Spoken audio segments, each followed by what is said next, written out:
Hi, I'm Ryan Whitty with Holley EFI, and I'm here with another Holley EFI how-to video. Today we're going to talk about how to do a launch retard in the Holley EFI software. There's a couple ways to do it. I'm going to show you 3 possible ways to do it to all accomplish the same thing. The first way to do it would just be to go into your system parameters, go to the basic I/O, and then go to the timing retard tab, and you'll have 3 retards to choose from. You either activate one, activate at input release, and then for most drag racing applications you'll set it to time. You can rescale the axes however you want. Usually something like 1.5 seconds gives you 1/10 granularity, works pretty good, and then you can build your timing retard curve from there. You can also click the view graph button and view it graphically, and then you can just drag your timing retard however you want.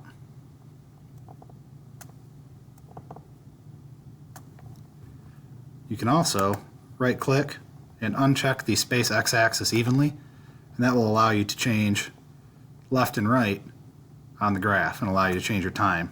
You see it went from 0.2 to 0.18 there by doing that. So that allows you to really get after it right here.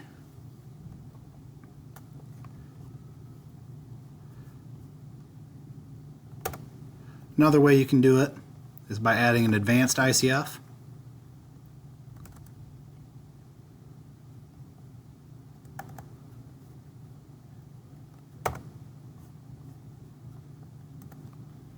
I go into a 1D table, enabling table, name it however you want.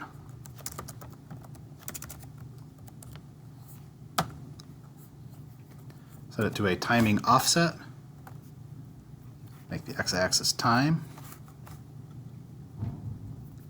Use a switched enable is what I normally do, depending on what the car has. Usually you'll have a trans brake input of some kind set up, and you'll just select whichever one that one is, probably your 2-step or your boost control, launch input, whatever it may be. You'll have this table activate when your 2-step or your launch trans brake is disabled. And I typically also do a TPS above 75% for this as well. That way, when you're backing up the car with your trans brake, you don't actually activate the retard and make the car stumble. In this table, the numbers are negative versus in the basic I/O where they were positive. So you can see here it tells you 0 is the neutral value that does not modify ignition timing. A positive value adds/increases timing. So to do a timing retard on this one, you'll go this way and put in -20. And you can see you can do the same left-right drag on this as needed.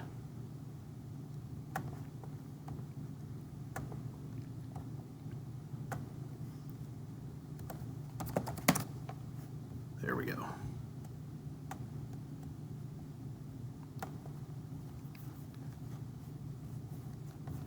Third and final way is the least commonly used, but some of the old calibrations you come across might have this in it, prior to V4 when you could do it this way. And that would be to use the Nitrous.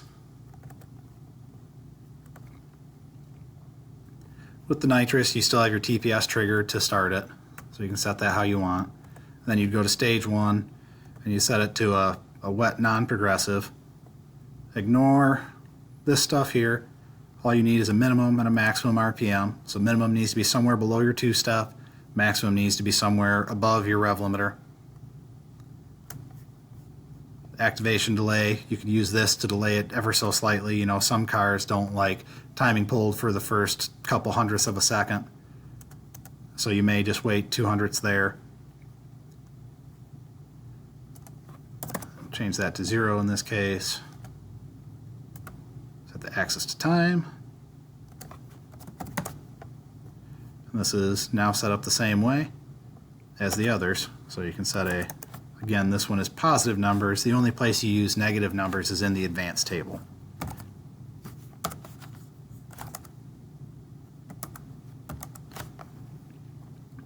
View it as a graph. You can space x-axis evenly, and it doesn't allow you to pull left or right. If you uncheck it, you can now drag them left and right.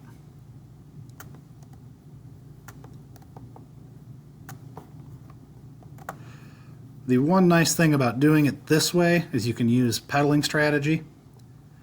And if you do that, if you're going down the racetrack and for some reason you have to lift and get back in the throttle, with the advanced table method, it might restart it. Whereas with this one, you can use a programmable restart, or actually you'd use paused enable. And what it would do then is when you pedal the car, it would just pause the timer instead of resetting it, and therefore it would not use your launch retard again.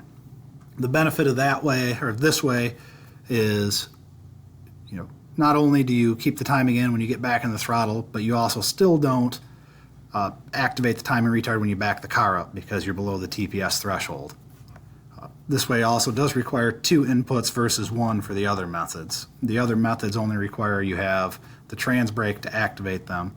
Because we are in the nitrous area, it requires an input 1 to be enabled and to disable the stage. It also requires the N2O master enable be hooked up. And this, on an HP ECU or a Terminator X, this can be an issue just because you're so limited on inputs. But on a Dominator, it's not a big deal. You just take this and either run it to a chassis or battery ground, or if you have an extra output, you can simply loop the wire from the input you need over to an output and then set up an output to activate it. And that is how you do launch retards in the Holley EFI. I'm Ryan Whitty, and that was another Holley EFI how-to.